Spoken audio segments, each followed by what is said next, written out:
Silja Barbka Špruk, ti si danes postala aktivistka na področju duševnega zdravja glede na svoje izkušnje v psihiatričnih bolnišnicah. Začela si opozarjati na šokantne nepravilnosti, ki se za temi zidovi dogajajo. In glede na to, da si se že malo izpostavila, kolikor so ti mediji dovolili v javnosti, so se začeli ljudje sedaj s podobnimi težavami, katere si ti uspešno prebrodila, obračati. Pa bi te na začetku prosila, da z nami deliš svojo življenjsko izkušnjo. Hvala, Mirjana, in najprej tudi hvala za povabilo. Sem bila zelo presenečena, ker ponavadi se malo izogibajo teh zgodb. Razen revija Jana, lansko leto oktobra sem jaz prvič spregovorila in si je novinarka Urška dovolila oziroma upala napisati članek, moj resnični članek oziroma moje resnično življenje, kako sem odvrgla tablete. Torej, leta 2002-2003 sem se jaz znašla v psihiatrični kliniki Ljubljana Polje. Naj povem to, da sem na nek način pristala tam čisto samovoljno. Sama sem se odločila po nekem, tako kot vsak najstnik, ki ima težave z starši, sem bila velika upornica namreč, sem kar avtomatsko sama rekla, da grem pač v Polje, in takrat se je pač moja zgodba tam pač začela odvijati nadaljnjih 7 let. Naj pa povem, da sem že predtem padala v neke depresije, prav zaradi tega, ker sem preživela hudo psihično in predvsem psihično nasilje na srednji aranžerski šoli. 4 leta sem bila na nek način tarča posmeha in vsega, samo zato, ker sem bila pač taka bolj preprosta, mirna, tiha takrat in si nisem upala se postaviti zase. In komaj sem dejansko čakala, da končam to 4-letno šolo, in kmalu po tistem sem se pač zaprla v hišo in nisem upala niti spregovoriti, kaj se mi je zgodilo. Bala sem se, da bi srečala sošolke in sošolce iz aranžerske šole, in to me je potem pognalo v tiste taka nihanja, da si pač določen čas nisem upala ničesar. In potem, ko sem se pač spet nekako sama postavila na noge, kljub vsemu, da sem tisti čas obiskala psihologinjo, mi ni znala pomagati, ker jaz verjamem, kdor ne doživi tega na svoji koži, razni strokovnjaki zelo težko pomagajo takemu človeku, ki je v stiski, tako kot sem bila jaz takrat pri svojih mladih 18-20 letih. Torej, da nadaljujem tam, ker sem samovoljno šla po enem prepiru v Polje. Spomnim se zaprtega oddelka psihiatrične bolnice Ljubljana Polje. Spomnim se, da smo se imeli zelo dobro z mojimi soborci. Kasneje smo postali veliki prijatelji med seboj, znali smo si pomagati. Tako nekako zelo pozitivno vzdušje vse do tiste ure, torej vse do 7 ure zvečer, ko nam je pač sestra zavpila, gremo v vrsto, zdravila so na vrsti. In takrat jaz kot novinka, meni je bilo, priznam, čudno, pa sem jaz prišla do sestre, jaz pa ne bom vzela zdravil, ker jaz sem popolnoma sama in prostovoljno prišla v psihiatrično bolnico. Zakaj bi mogla jaz zdravila? Ja, morate jih vzeti, psihiater je pač tako naročil. In ker sem jaz pač zatrdno, ne vem, kje sem zbrala tisti pogum, da ne bom tega vzela, so se name spravili, torej medicinski tehniki, sestre, in so me kot prašiče za roke, noge vlekli v eno sobo, zvezali za roke, noge, in jaz sem takrat seveda kričala, jokala, naj me izpustijo, seveda se to ni zgodilo. Vem samo, da so mi dali injekcijo, da sem potem malo začasno izgubila sploh stik s svetom, itak, ker dobiš, ne vem kaj dobiš, tudi danes ne vem, kaj sem takrat dobila. In mislim, da sem bila tam od 1 do 3 dni pač privezana, ne dolg časa, sigurno ne 3 dni, ker so me potem postopoma obiskovali pacienti in me prosili, naj se ne upiram, ker bo še huje, naj sprejmem njihovo pač igro, dejansko, da tam je pač treba zdravila jesti. In meni se je sigurno kot novinki čudno zdelo, zakaj, če sem sama noter, in sem se še nekaj časa upirala. No, potem mi je pa postalo jasno, da ne bom nikdar ven prišla, če se bom jaz karkoli upirala. Sploh ti ta stari soborci so vedeli, kako je sistem, kako poteka. In potem pač, ko sem le sprejela njihovo igro, njihov način zdravljenja, vsekakor nevedna, zakaj, kako, čemu zdravila, tisto 5 tablet, ki jo vzameš, postaneš čist fertik in tako, sploh ne veš, kje si. In poleg tega so sestre pred nami zapirale sobe in ti si se potem kje zvlekel v kakšen kot in probal nekako pretrpeti to, da si pa čisto mamljen, komaj si čakal, da ti bo nekdo kavo prinesel, preden prideš na odprt oddelek. In priznam, to je bila zame zelo huda ta izkušnja. Potem, ko sem prišla ven, niti nisem mogla predelati tega občutka groze, kako so me pač nesli, prav grdo, prijeli za roke, noge, privezali. Niti nisem mogla to čutiti, ker sem bila pod vplivom zdravil. Takrat si bil pol kar malo v rožicah. V bistvu tisti, ki so bili tam, ki so bili kdaj prej na kakšnih drogah, so rekli, da to je hujš, kot kjerkoli druga droga, ne? Ker te pač ta psihiatrična zdravila, ker te tako manj, da ti tako pozabiš pol stvari. In res. Kasneje se je meni začelo dogajati, da sem jaz veliko stvari pozabila. Da dejansko, ko sem bila prvič 3 mesece hospitalizirana v psihiatrični bolnici Polje, jaz se sam to spomnim, da dejansko nisem nekaj časa sploh vedela, ali sem jaz potegnila vodo v WC-ju, ali sem se umila, ali sem se obrisala, ali nič. Čez vikend sem odhajala domov in nedolgo nazaj govorim z eno gospo iz moje vasi, tam iz Komende, ker sem jaz doma, in je rekla: Barbara, jaz se te spomnim, kako si prišla v trgovino, vsa zabuhla, namreč po teh tabletih postaneš tak zabuhal, včasih ti slina tako teče tle dol, malo se itak treseš se tako skozi kole, pa oči ti grejo včasih gor, če ne dobiš tega akinetona, to je proti stranskim učinkom. In je rekla: Barbara, kaj s tabo? Prej sem čisto v redu, pravim jaz, da sem na tabletah in to je to, in da ne morem govoriti, in sem šla domov. V bistvu, jaz sem postala dejansko razvalina. Razvalina po uvedbi vseh teh psihiatričnih zdravil, torej Risperdal, Seroquel, Moditen, na tisoče zdravil, Ciprexa, da ne govorim potem Ciprexa, Cymbalta, Cipralex, to so pač antidepresivi. In ko sem jaz padla v ta krog, najprej nisem mogla razumeti, kako je možno, zakaj se je meni to zgodilo. Seveda mladci, začneš se obtoževati, joj, kako me bodo pa zdaj ljudje sprejeli. Saj v bistvu nisem nič narobe naredil, v bistvu pač upornica sem bila cel življenje, res da sem hudo travmo preživela, predvsem v srednji šoli. Takrat sem z velikim strahom hodila v šolo in to vsak dan. Sam to se mi je zgodilo. Dobro, družinski prepiri so bili tako, kot so pri vseh, ampak nisem mogla razumeti, zakaj se meni življenje ustavlja pri mojih najlepših letih, pri mojih 22, 23 letih. In potem postaneš del tega kroga ljudi v psihiatrični bolnici. Pogovarjaš se z njimi, sprašuješ jih, kako pa je z vami. Vsi smo, zanimivo, večinoma smo jedli podobna zdravila, podobno smo se obnašali. Po teh zdravilih postaneš zelo tak, včasih si čist kot zombi, nič ne misliš, ful nimaš čustev, včasih pa postaneš nasilen. No, si to tudi v navodilih piše, da dejansko recimo v teh navodilih, primer to je Risperdal, toliko veliko je to navodilo, možni nezaželeni stranski učinki, ti tukaj točno tudi piše. Tukaj so možni neželeni učinki zdravila Risperdal. Pojavijo se lahko krvni strdki, bolečine v prsih in težko dihanje. Lahko se potiš po teh zdravilih, no vse to smo se vsi.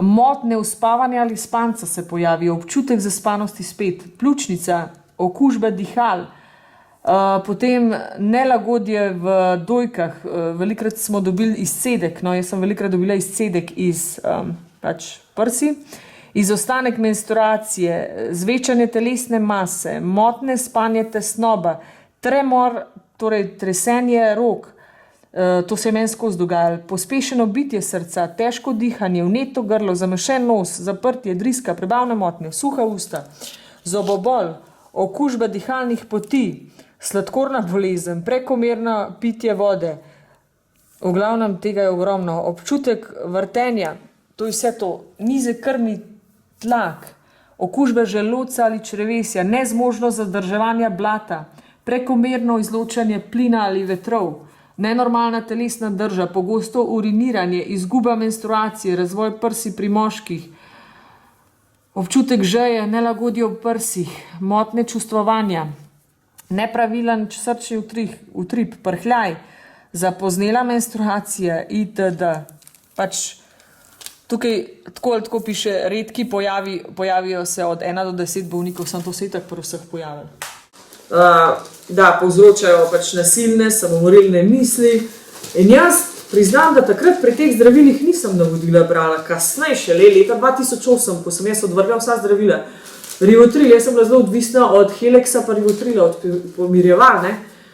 In dejansko je to rata začaran krog, s katerega do danes ne poznam človeka, ki bi se pač izvlekel. Mislim, žal, ne. Zdaj sem na tvoj predlog si pogledala in ga seveda priporočam vsem. Psihiatrija, recept za nasilje, filmček, ne? Ja. Ki se ga najde na YouTubeu, predvidevam, ne? Ja, sem dobila tvoj link. In tam navajajo različni ljudje, različni strokovnjaki tudi, da razni antidepresivi sprožijo nasilje pri človeku, da človek se mu izkrivi realnost, pride v nenadna kompulzivna samomorilska ali morilska nagnjenja, da pravzaprav vse te napade v Ameriki, kjer je bilo množično pobijanje, so v povezavi s antidepresivi. In torej en kup nekih psihiatričnih problemov, ki jih potem zdravijo še več zdravili, halucinacije in pa seveda težka odvisnost, ne? Res je, dejansko postopoma postaneš velik odvisnež od teh zdravil. Ker jaz sem včasih kar sama klicala na psihiatrijo, a mi date prosim Heleks, rabam Rivotril, dajte mi pa prosim zamenjati, ne bi Cymbalta, bi Cipralex, bi Zoloft, mogoče mi bo pa to. Na koncu se ugotovim, pismo, Barbara, pa kaj s tabo, pa to ni življenje. Velikrat mi je tako prišlo v oči, Barbara, tole pa ne bo šlo. Seveda starši večinoma potem podležejo mnenjem psihiatra, ne? Vsekakor sta tudi moja starša v začetku, pa tudi najbrž sestre in bratje po vsem tem logično predvidevali, da jaz rabim zdravila. Nihče pa ni pomislil, da zdravila meni povzročajo vedno hujše in hujše stanje. Iz leta v leto je bilo hujše. Torej, ogromno poskusov samomora imam za sabo. Pred jemanjem tega ni bilo. Seveda sem pomislila, ampak nikdar sama sebe pred tem, da bi sama sebe žile rezala, ali pa da bi pomislila, kako naj si sestavljam zdravila, da jih pojem, nikdar. Zdaj pravim, ali pa kako se obesiti, kako to, sploh ne moram verjeti, dokler se nisem šla potem raziskovati, ravno po tem filmčku, Psihiatrija, recept za nasilje, da vam povem, da od leta 2008 skozi raziskujem, zbiram članke, vse, 2010 pa naletim ravno na ta filmček, ki ste ga vi omenili. In takrat vedno so se mi solze ulile, pokličem mlajšo sestrico Katjo, ki me je pač vedno tudi zelo, zelo spodbujala v tej smeri, da se postavim na noge, da začnem iskati delo. Pa sem rekla, Katja, pejte nujno ta filmček pogledati. Sem rekla, Katja, točno to je to, kar jaz vem. Zdravila so meni to povzročala. Jaz sem čisto zaprepadena. Od takrat naprej sem začela pisati povsod, kjer je možen. Mislim, da zadnja izmed teh je bila varuhinja človekovih pravic, gospa Nussdorfer, sem vam preposlala pismo, ko sem jo opozorila, kaj se dogaja po psihiatrijah, kako so poskusi samomori, kako jih je veliko več po jemanju zdravil, pa seveda nihče nikdar ni ukrepal, ne? Ker jaz verjamem, da so to logično, to je stroka, pač v narekovajih, to je stroka. Dejansko pa imam tudi vsekakor ogromno dokazov, da je šlo hudo narobe pri mojem zdravljenju, oziroma ne samo pri mojem, tudi pri vseh mnogih drugih, ne. Ker sem šla nedolgo nazaj iz psihiatrične bolnice dvigniti kartoteko, ko sem začela pač prebirati vse te zadeve, kaj so pisalo meni. Dejansko je bilo res vedno hujše. Tukaj piše, recimo po jemanju zdravil Ciprexa, Rivotrila, Sanvala, Topamax, Prazine, piše, motijo jo zvoki, pojavili so se ji tudi glasovi, torej bolnica je 9 sprejeta na našo kliniko in to zaradi tega, ker so se pojavili tudi glasovi, to je bolj muzika, glas. Spomnim se, da takrat so se mi začeli pojavljati glasovi, pesem od Simone Weiss se mi je non-stop vrtela mati. Potem včasih ji gre na bruhanje, ima drisko, motijo jo zvoki, doma se tudi joka, slabo spi, roke se ji tresejo. V glavnem, ko začneš to brati, vidiš, da je dejansko bilo v času jemanja psihiatričnih zdravil vedno hujš. Kakorkoli pogledaš, ne vem, me je groza. Me je groza. To, da nekako premagam vse to, ker pač pregledujem teh 7 let, ali pa ko že toliko časa obveščam javnost, da je bilo hudo narobe, da me zanima, kdaj se bodo odgovorni tudi pojavili in mi povedali, zakaj so mi dajali zdravila, kjer v navodilih dejansko piše povsod, kjerkoli pogledate, ne vem, že pri Risperdalju, ne. Vse to se je meni tudi pojavilo. Zakaj so mi dali zdravila, ki ne delujejo? Ne, ki ne samo, da ne delujejo, ampak povzročajo samomorilne, nasilne misli, dobiš halucinacije, spomin ti gre tako malo čist. In kako komentiraš, da splošni zdravnik predpisuje antidepresive ljudem? To je pa še hujš dejansko.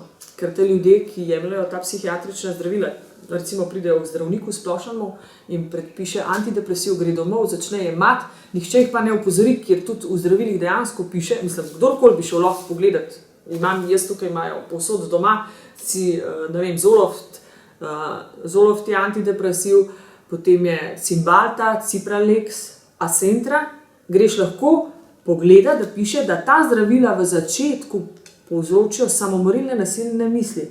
In veliko samomorov se ravno v začetku lahko zgodi. Nedolgo je bil tudi, mi je pač kolega, ki je pač v psihiatrični okolju rekel, da je neki fant po jemanju antidepresivov po 14 dnevih, ko je bil v polju hospitaliziran, prišel domov in naredil samomor. Dejansko vsi mi, ki se poznamo med sabo, poznamo, ne, ljudi, ki so šli v maloro zaradi teh zdravil, ne. Dejansko, ali so se jih najedali, ali pa so se potem, tako kot sem jaz, pač pospešeno dobila samomorilne misli, da se moram nekje dol vršiti, da se moram pod vlak vršiti, da moram se obesiti, da dejansko to kar ti nekaj v glav, non-stop. Tako da v glavnem tudi nekje piše, da po Cymbalti, v glavnem, ker je tega ful, tega je bilo itak, skoraj 20 hospitalizacij hočem to povedati, no, da na eno oko nisem več videla po jemanju Cymbalte in takrat so mi jo ukinali in spet zamenjali. Čist povsod piše, da je bilo res stanje katastrofalno. In najbolj smešno mi pa je, da nekje je neki psihiater napisal, ker bo potem tudi, če bo želela drugič posneti malo te zadeve, da se vidi dejansko, je napisal, da so me zaradi predolgega gobca vrgli iz službe. In to je napisal psihiater. Potem je tukaj nekdo napisal, en psihiater napisal, da Kučan je pisal, Drnovšek bo prišel na razstavo, takšno intuicijo ima, slike so šle v Zagreb in Bosno in Hercegovino. Dejansko je napisal, da sem si jaz to zmislila, ampak meni je res leta 2002 odpisal Milan Kučan. On pa je napisal, kot da si jaz to, da imam intuicijo, pa Divna Potočar mi je pisala, ne? Ker jaz sem takrat bila pač res zelo ambiciozna, imela sem razstave, ampak tukaj pa povsod piše, kot da si jaz vse to domišljam. Deloma, kljub temu, da sem jemala zdravila, ne, sem jaz še vse, kar sem povedala po resnici. In me je pa sploh zmrazil, da so me dejansko že čist odpisali, da si jaz to vse domišljam. No, enkrat se spomnim, torej leta 2007 je tudi le zabeležen, da sem dobila hude glavobole, bolnica na oddelku toži za hudimi glavoboli v zatilju, ki jih težko prenaša. Tudi analgetiki ne pomaga, mene drugačne boli glava. No, od leta 2008, odkar nisem več, hvala Bogu, na teh zdravilih sploh ni bilo več, nobenih glavobolov, takrat so se pa počutili, potrdi, da je tesnobna in da čuti neutemeljen strah. Pod jemanjem torej zdravil Seroquel, 1000 mg Quilinorom, litija so mi dejali, Zonadin, Cymbalta, Loram, to te zmrazi, to je dejstvo. Jaz sem mogla skoraj celo 5 tablet pojesti, pa se ni čuden, mislim, da me je potem glava bolela. Tukaj piše, torej ob jemanju vseh teh zdravil, ki sem jih prej naštela, piše, apetit je slabši, shujšala ni, silijo na jok, strahove ima, zelo suha usta, to jih imaš vedno po teh zdravilih, zaradi glavobolov je žalostna, opaža, da ji peša spomin, česar prej ni bilo, manj volje ima, vendar se trudi, glede prihodnosti ne obupuje.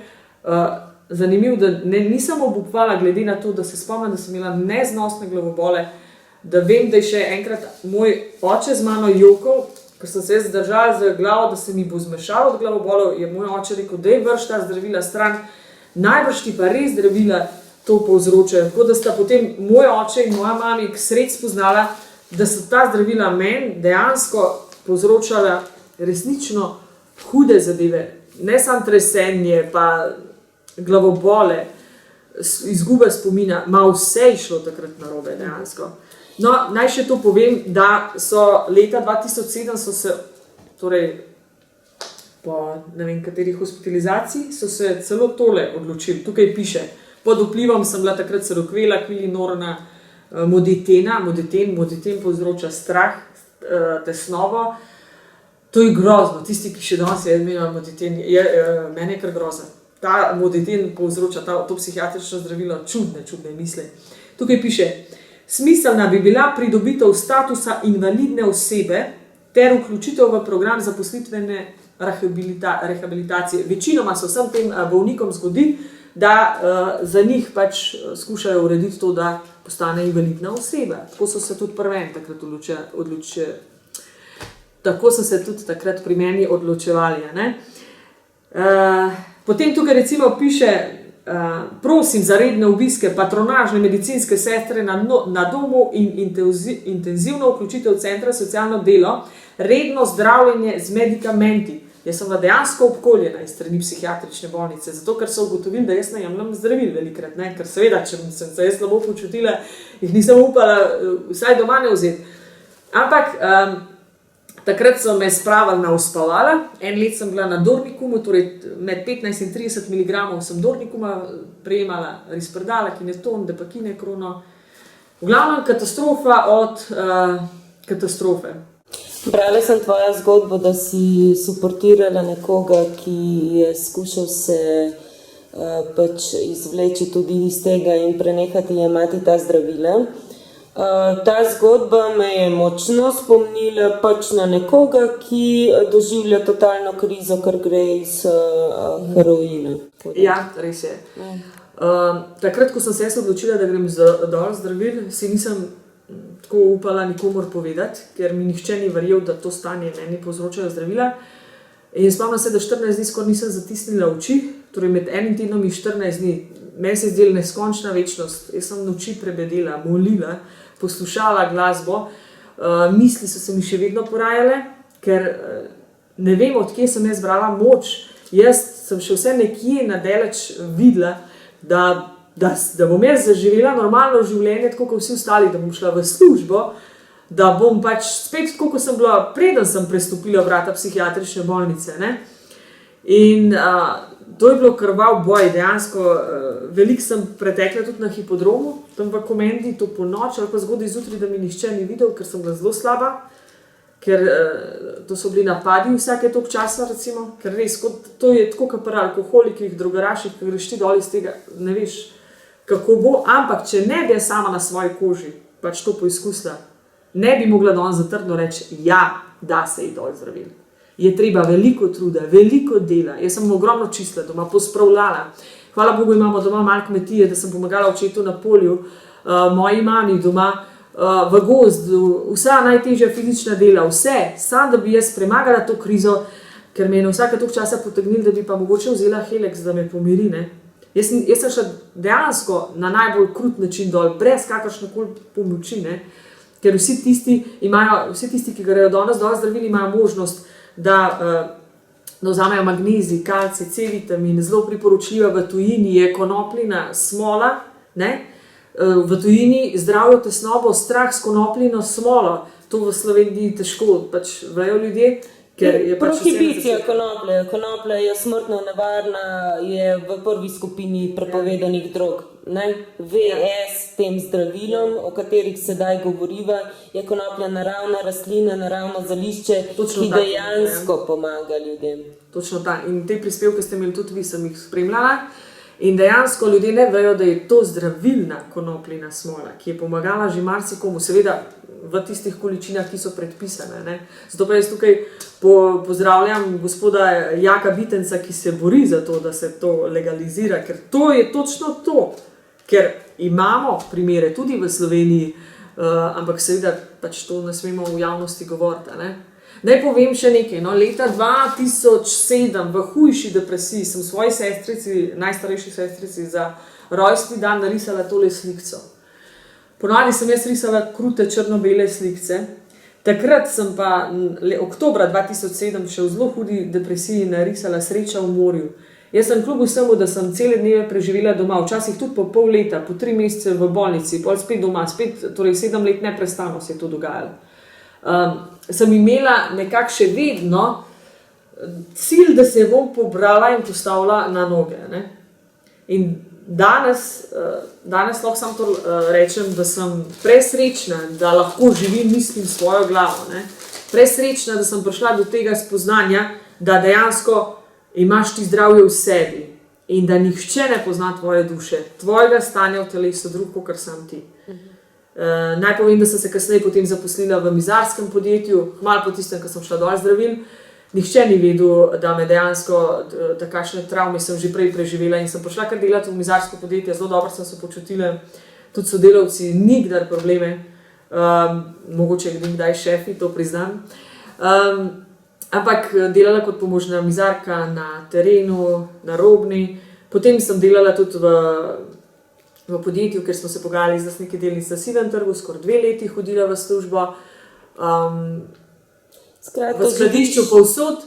No, decembra 2013 pa sem odprla podjetje in potem vodila tudi en večji posel za celo Slovenijo. Imela sem vodenje koordinacije avtomobilskega podjetja, pod sabo sem imela 50, malo več kot 50 študentov iz cele Slovenije. No, zdaj sem se pa posvetila predvsem temu, da predavam, pa govorim ljudem o svoji življenjski zgodbi, imam tudi svetovanja in sem zelo vesela, ker je odzivov veliko in ne vem, če bom zdaj našla zgodbe od ljudi, primer ene gospeno. Draga Barbka, zelo sem ti hvaležna, da si mi pomagala iz te nepopisne tesnobe v prsih in da znam boljše razmišljati kot nekaj let nazaj. Gospa je dobila antidepresiv pri zdravnici, zelo slabo se je počutila, potem pa je pač ena gospa povedala o moji zgodbi in se obrnila name. Najstarejša gospa, ki se name obrnila, je stara 75 let, je bila tudi velikrat hospitalizirana in je rekla, točno to, Barbka, kar vi govorite. Jaz sem videla, da meni zdravila še hujše stanje povzročajo.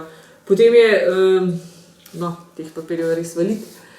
Veliko teh zgodb je in jaz sem presrečna, če lahko komu pomagam. Ni lepše, kot človeka videti potem zdravega, ne pohabljenega od zdravil in nesposobnega za življenje, ampak da potem najde službo, da najde veselje, da najde ne vem karkoli, kar ga pač prinese v življenje. Ne? In tega ni najlepšega. Nazadnje so me povabili na filozofsko fakulteto, smer psihologija, sem predavala 25 študentom, zdaj grem v Žalec. Zelo sem vesela, da se to širi, ker jaz vem, globoko v meni je bilo to poslanstvo. Jaz sem mogla na žive oči videti, kaj se dogaja po psihiatričnih bolnicah. Še nekaj, v Mariboru sem živa priča, da sem videla žensko v kletki, da so jo torej zdaj ne vem, 1x2 metra zaradi neprimernega vedenja. Ne? In meni takrat še ni bilo jasno, da je to nekaj narobe, da ni prav, da se nas kar prveže ali pa da dobimo, recimo po Hajdolu sem imela jaz umrtvičene roke pa noge, nisem mogla nič premikati.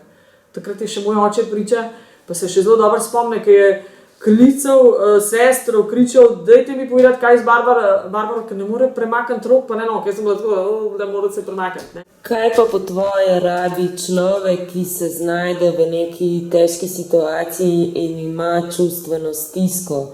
Verjetno rabi nek pogovor, verjetno ima mogoče neko napačno prepričanje o sebi, o življenju, o drugih. Verjetno bi se moral s temi čustvi pravzaprav in s temi svojimi prepričanji ukvarjati, ne? Kar je pa nemogoče, če si popolnoma zadet. Točno to. Jaz izhajam seveda iz svoje življenjske izkušnje in z menoj nihče ni predeloval mojih hudih trenutkov v življenju, ker se znajdeš kot najstnik, ne vem, v razredu, ker se vsi posmehujejo iz tebe, zato ker si nesamozavesten, ker se ne znaš zase postaviti. In kasneje, ko sem jaz zaupala psihologinji iz Kamnika, potem psihiatrom, psihoterapeutom, ne vem komu še vse ne, nihče ni znal se z mano pogovarjati. Sicer oni so izhajali iz enih učbenikov, tam to sestav, te kocke, potem tam nekaj napiš, izpolni liste. Ja, ni logike. Jaz se z nekaterimi pogovarjam po 3-5 ur, da raziščemo, kaj je bil problem v otroštvu, v mladosti, to ti zdrava kmečka pamet, da treba se pogovarjati. Poleg tega starši najbolje poznajo svojega otroka, ampak ponovadi stroka tako naredi, da edini oni to vedo, kaj je, ampak ne morejo vedeti. Ker jaz se točno vedem, točno se spomnim, da sem teste delala na psihiatrih, a oni res vejo, kako se jaz počutim. In sem rekla, da se dobro počutim. Ja, zdaj ste že boljši. Ja, pa se nisem. Jaz sem bila v duši čist depresivna. In pa, ko sem delala teste, dejansko oni ne morejo videti, oni niso čarovniki, ne morejo videti v tvojo dušo. Ampak napisali so vse živo, dejansko pa nimajo znanja. So se lahko zaradi mene izobraževali 10 let, ampak dejansko, če se nekdo skozi vrača na isti kraj, ne vem, v psihiatrično bolnico, pa tle zadeva ne funkcionira, moraš iskati alternativni način. In zdrava kmečka pamet ti da videti. Pojdi v naravo, dihaj. Živali, meni je zelo pomagala domača ovčarka Kala. Ogromno so se z njo družila tisti čas, ko sem bila v depresiji. Potem so mi moji domači, jaz sem bila najraje doma. Najraje v domači hiši, v Komendi. Pa mogoče, če bi ti takrat nekdo v šoli dal nek support, da se ti postaviš zase, da postaviš svojo mejo, sploh ne bi prišlo do depresije. Ne, jaz se spomnim, da sem takrat v srednji šoli omenila to socialni delavki, sem šla do nje, da se pač ne počutim dobro v razredu, da papirčke mečejo vame, da ena sošolka me je skozi predstavljala, ne se tukaj usedeti, pojdi tja, ne se tam usedeti, pojdi nazaj, pa nihče ni ukrepal, ker se je spomnim, tudi ti učitelji niso imeli hrbtenice, niso si upali postaviti zame, ne. En vem, da mi je rekel, da imam plosek obraz, da imam, jaz sem samo še čakala, kje bo še kakšen napad, in ko sem to povedala socialni delavki, se je skoraj nami zdrla. Ja pa kaj, zdaj bodo kar vsi šli, kar nekam se mislim, zdaj bodo pa kar nekam šli vsi in zdaj se boš prepisala na drugo šolo, misliš, da bo kaj boljš, nekaj v tem kontekstu. Jaz sem reči šokirana. Svoji mami sem povedala, ampak moja mami vsekakor je bila zelo pridna v službi, ampak nisem hotela nikogar obremenjevati in jaz sem za 4 leta utihnila. Bila žrtev hudega psihičnega nasilja. Nedolgo nazaj se mi je opravičila ena sošolka, imam še shranjena sporočila. Opravičila se mi je v imenu celega razreda. Rekla je, Barbka, spomnim se te, bila si zelo mirna, tiha, opravičujem se ti v svojem imenu in v imenu celega razreda. Ker danes vsem polagam na srce, dajte se potegniti za tiste, tako kot jaz danes, ko ne dovolim, dobro, zdaj sem samozavestna, zdaj stvari tečejo kot po tekočem traku, ampak če vidim nekje, da se na koga spravljajo, ali pa če vidim, da takoj, pa že prej, že ko sem se takrat spravljala iz šole, nisem dovolila, da bi se na koga psihično ali pa fizično znašali. To so strahopetci. Ljudje, ki se spravljajo na nemočne, so strahopetci. In ljudje, ki izkoristijo take mlada življenja, da se jih fila z nenormalnimi zdravili, da se jim skoraj odvzamejo pravilna sposobnost. Ampak od stroke bi človek pričakoval, da bo znala odkriti vzrok čustvene stiske, da bo znala mogoče preusmeriti človeka na neko novo pot razmišljanja. In to je vse, kar človek rabi, ne pa tono zdravil. Ja, mislim, dejansko bi to pričakoval, ampak tega ni. Ker mislim, da tudi tega znanja nimajo, ali pa pač, ne vem, funkcionirajo samo preko psihiatričnih zdravil, ki so več kot dokazano po dolgoletnem jemanju ali pa samo po kratkem jemanju velik strup za telo. Ne? Ker nekateri imajo tudi zdaj že dokaze, da po 10 letih imajo uničene ledvice jetra. Kaj pa ti? Jaz k sreči nisem šla na noben pregled, jaz se počutim odlično. So mi nedolgo nazaj sicer odkrili, da imam cisto v žolču, da imam neke bule, ampak vse to sem si jaz pozdravila z glino, sodo bikarbono, s konopljenim oljem, čim več pač zdravega gibanja in mislim, čim več v naravi, to, kar je pač bistvo. In meditacija, molitev, to mi je pa tudi na prvem mestu, no, da vse stvari funkcionirajo. Ker vse, moja zgodba je itak zelo dolga, to je zdaj samo na kratko, na hitro povedane zadeve. Drugače pa vsem toplo priporočam. Raje se pogovorite z eno sosedo, staro mamo ali pa z nekom, ki vas bo poslušal. Ker v eni uri ti nekdo svetovati, vse mogoče, da obstajajo kakšni čudežni primeri. S človekom se je treba pogovarjati. Jaz grem s temi, ki se name obrnejo, gremo včasih v mesto. Z eno smo šli recimo v Portorož za en dan, sva se tam sprehajale, pogovarjale. Jaz jih skozi učim, naj se ne počutijo manj vredne, tudi če so bili, ker njihov velik problem je tudi, da se počutijo, kot da so stigmatizirani. Pa to ni res, to je v glavi. Pa da naj čim več ustvarjajo, rišejo, pišejo. Recimo ena izmed mojih zadnjih slik leta 2012, torej od leta 2008 že ne jemljem zdravil, moje slike so samo pozitivne. Ker prej so bile moje slike pač dejansko katastrofa. Ne? V času jemanja teh zdravil so dejansko bile moje slike katastrofa od katastrofa. Vse je bilo črno, vse. Niti ena slika ni bila pozitivna. Ne? Nam pokažeš eno. Mogoče iz tega dnevnika, ker je tudi psihiater napisal, da sem prodala slike, da ni verjel, da sem jih prodala v Bosno, da sem jih in na Hrvaško. Evo, tle ena gospa Maja kupila mojo sliko, je šla v Unijo, torej na Hrvaško. Tako da v bistvu vse, kar so pisali, je, no tukaj so bili ljudje na mojih razstavah. Jaz sem imela samostojne razstave, pisali pa so, da si jaz to domišljam, no to mi je najbolj smešno. No, ta slika je bila narisana leta 2002. En gospod Potočnik iz moje vasi jo je kupil, z naslovom pa je Med štirimi stenami. Leta 2002, kot da bi slutila, je bila ta slika narisana s črnimi flomasterji. V hudi depresiji sem sebe narisala s solzami, kot da bi slutila, da me čaka neko hudo trpljenje. Jaz sem velikrat slike narisala, preden se je karkoli zgodil. Tako kot recimo ta slika je bila tudi recimo narisana leta 2007, preden sem se jaz pobrala na noge. Ne? Nekako moja duša je čutila, da se bo pač pobrala ven. Evo, tole je pa kupil gospod Vukušič iz Zagreba. Ne? To pa je na Mali planini, jaz imam zelo rada malo planino, to je blizu Velike planine, moja stara mama ima kočo gor. Tukaj je kos kruha, prosim, to so bile moje v bistvu tiste začetne slike. Jaz nisem znala barv uporabljati. Mogoče tudi zaradi tega, ker so že tako veliko hodili po meni, da sem nesposobna, da se ne morem učiti, imela sem popravce, same negativne. Ne? Zdaj pa pač se pravim, vsak zmore, vsak lahko dela, kar želi. No? To je pač knjiga vtisov, ogromno teh slik je. No? Nekaj sem jih že prodala, nekaj jih je pač shranjenih pri ljudeh. Kasneje sem tudi dolgo časa delala kot animatorka otrok. Med drugim moram povedati, no, glede na to, da so mi skoraj pravilno sposobnost vzela, sem bila v Mariboru, sem živela v Mariboru, to bo za kasneje, ampak gor sem tudi postala določen čas celo vodja zabaviščnega centra. Torej na 2500 kvadratnih metrih, prej sem bila tudi čistilka, animatorka, vodila sem take zadeve, ker dejansko sem bila rojena za stvari. In hvala Bogu, da sem poslušala sebe. Jaz vsakemu polagam na srce. Poslušaj sebe, svoje občutke. Če ti nekdo svetuje, se vprašaj, ali je to za tvoje dobro. Pa bolj razmišljaj pozitivno. Jaz danes se ne zbudim in ne grem spat, poudarjam. Če se ne zahvalim vsem trenutkom, okoliščinam, tudi ljudem, ki jih ni več. Zato, ker te ljudje, zaradi njih, tudi danes jaz govorim, da se ne bi še komu zgodil.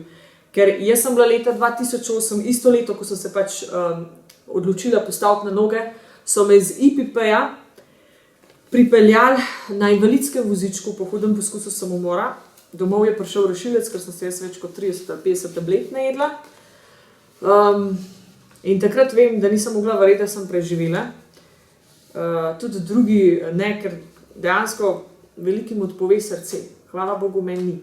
Da lahko moje srce, moja duša danes ljudem govori. Reče, tisti čas obdobja zdravljenja v psihiatričnih bolnicah Polje, torej Ljubljana Polje, Maribor, Idrija, ni bilo dobro za mene. Je šlo vedno hujš. Potem, ko sem se pa jaz na noge postavila, začela pozitivno razmišljati, graditi svoj pozitivni svet, pisati, ustvarjati to, kar mene veseli, iskati službe, kar mene veseli, nisem imela nikogar, razen moje mame pa moje družine, tam, kjer sem se jaz varno počutila. Še vsem sem imela tam eno zaledje. Moja mami, priznam, brez nje, pa tudi brez očeta mojih sester, bratov, mene danes ne bi bilo. Ker so me vsaj takrat potem vozili ven, mi hodili v trgovino iskat, ker jaz si nisem upala ven hoditi. Ne. Tudi po pol leta ali pa 1 let sem bila v hiši. Nisem si upala. Tako sem se bala, da bi kakšnega sošolko iz srednje šole, iz aranžerske srečala. Ne. Ampak to je moja zgodba, to je moja resnična zgodba. Mogoče so kakšne zgodbe še hujše, ampak iz vsake še tako hude zgodbe se da ven pobrati. Tudi te ljudje, ki so k meni prišli, ki so živi dokazi, želim, upam, da bodo nekoč zbrali pogum in spregovorili, so po zgodbi v reviji Jana, ne, kako sem odvrgla tablete, spoznali, da imam prav. Torej, da je vse v naših mislih, da je treba pozitivno razmišljati in da ta zdravila so dejansko še niti, če bi bile to vsaj bergla, pa to še bergla ni, ampak ti počasi zastruplja možgane. Dejansko, počasi cel telo, ti tako ne veš več, kaj delaš. In jaz, hvala Bogu, zdaj mi spomin veliko boljše dela, kot leta 2008 ali pa 10, pa še vedno se moram truditi, ker te substance v tebi postanejo, da ne govorim, ne? Tako da zaključek zgodbe je, depresija je ozdravljiva. Vsaka huda stiska, vsaka bolezen, vse se da pomagati. To je to.